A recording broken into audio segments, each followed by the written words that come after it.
Hi everybody. In this short recording, I just thought I'd kind of consider, is it really ethical to take on a client if you know that they're not really psychologically ready to lose weight? Now, I know that might sound a little bit confusing because it's like, well, how would I even know? But from my perspective, if you actually know that somebody isn't ready to lose weight, then really you shouldn't be taking them on. One of the things we found in my research, and I know that sounds like a bit odd, but one of the things we found in my research was that clients will actually employ a personal trainer or join a gym and say, oh yeah, I want to lose weight, I want to work with you or whatever. But when we psychologically assess them, we found that some of them weren't actually ready to lose weight. And so in my pilot study of my PhD, we had over 200 trainers, I think, with different clients, and we assessed them all. And then I basically followed them up at a 12-week point or later, the clients directly now, not the trainers. And what was interesting was, but from looking at the data, I could predict which clients would lose weight and which clients wouldn't. So there was kind of a cut-off point in terms of psychological readiness as to when and where you should accept a client. So in the second part of the research, we used that cut-off point and we said to trainers, okay, if you're taking on a client, then do these psychometric tests with them, and providing they meet this kind of criteria, in other words, they're above the bar, as it were, you can take them on.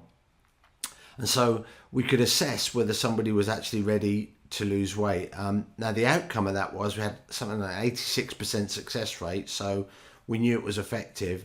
And then I repeated that research in New Zealand with Maori and South Pacific Islanders, and very interestingly got very similar results in terms of percentage success rate.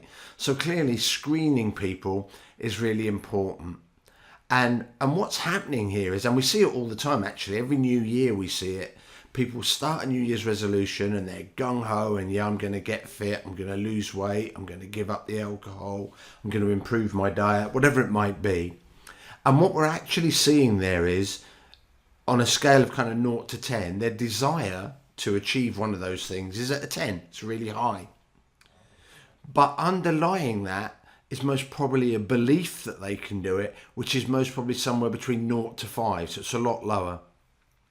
Now, the brain doesn't like that scenario in that you've got a desire here and a belief here. And so what will happen over time is the desire will always sink back to where the belief is. That's because the beliefs are far more ingrained and in keeping with your values and what have you. They're very much at a subconscious level, and often people aren't aware of that, but they are there. And so we see the desire coming back to the belief. Now, psychometric tests are actually designed to measure that belief system, if you like. It's like kind of the unconscious side of things. And the trans-theoretical model, which was proposed by Protacha and Di Clementi, proposed that when people go through change in their life, they go through set stages. Now, the other aspect of the trans-theoretical model is some underpinning models as well. And the two that are important in this respect are decisional balance, which was first proposed by Janis and Mann. And they said that when people make decisions in their life, they almost take a spreadsheet approach. And they kind of put their pros on and their cons. And if the pros outweigh the cons, then they go for it. And if the cons outweigh the pros, then they don't do anything. Now, in a lot of cases, what you're seeing with these type of clients is pros and cons are pretty even. So they can see some of the advantages of losing weight, but they could equally tell you as many disadvantages. So very often you'll hear people saying, oh yeah, I really want to lose weight, but I find it really difficult. I'd really love to get a bit fitter, but I haven't got the time to fit it in. So there's always the desire first, and then there's the but. So it's like it's balanced out. Now, the other thing that fits in with that is self-efficacy, which was proposed by Bandura. Now, self-efficacy you can think of more or less as self-belief, self-confidence. And it's how much you truly believe you can achieve something. Now, again, we can measure that. And so, as I say, in my research, I found that you need a certain level of self-efficacy, and the decisional balance has to be right. In other words, pros outweighing the cons. Now, if we can measure that, that's really advantageous because A, we know that the client's in the right place, but it does actually create a further ethical dilemma, especially if you're working in health services, GP referral, that type of thing. And that dilemma is basically, what are you going to do when you measure that and the client is ambivalent, so their pros and cons are fairly even, their self-efficacy isn't sufficient, because from an ethical standpoint, you can't turn around and go, sorry, you're psychologically not ready, you need to kind of go away. And up until a few years ago, that was kind of the only answer we had. Give them some information, let them go away and read it, and maybe hope that their efficacy increased, their decisional balance shifted. Through reading through the psychological scientific literature, I came across motivational interviewing, did quite a bit of work around this, and then I was fortunate enough to train with Stephen Rolnick and Bill Miller, the two guys who actually first kind of devised motivational interviewing. And motivational interviewing is very much designed to deal with that ambivalence. In other words, that scenario where you've got, I want to do it, but. By using motivationally interviewing consistent techniques with a client, you can help them shift their decisional balance. So you can move them from that ambivalence to a place where they're ready to go. So this is really important for a trainer, because if you're taking on a client and they're not psychologically ready, the odds are they're going to fail. And so somewhere down the line, they're going to drop out the program, stop training with you or whatever. And the other issue with that is they may well then go away and go, oh, she wasn't a very good trainer, she didn't tell me the right information, she didn't discuss my diet properly, blah, blah, blah. And unfortunately, you're not there to put your side of the kind of story, of the case, as it were. And as with all things, bad news travels fast. So it could be quite damaging to your business or to your gym as a whole if people are going around saying this.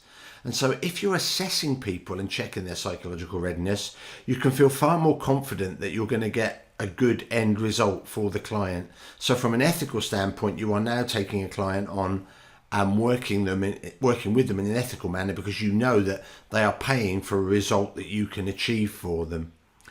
You see this quite a lot in social media. You'll see trainers posting, I've got this client and they keep missing sessions, what do I do?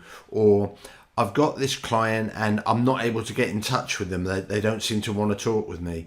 Or they've just stopped training. Or another kind of popular one you often see is they say they're doing all the right things, but I'm not seeing the results I expect. Now, all those scenarios to me say that client is relapsing. They are starting to kind of fall off the wagon, if you want, for want of a better word. Now, relapse happens in life. It's part of everyday life. But the beauty of psychometric testing is it will give you a heads up as to when a client is relapsing, because you'll see the data going in the wrong direction.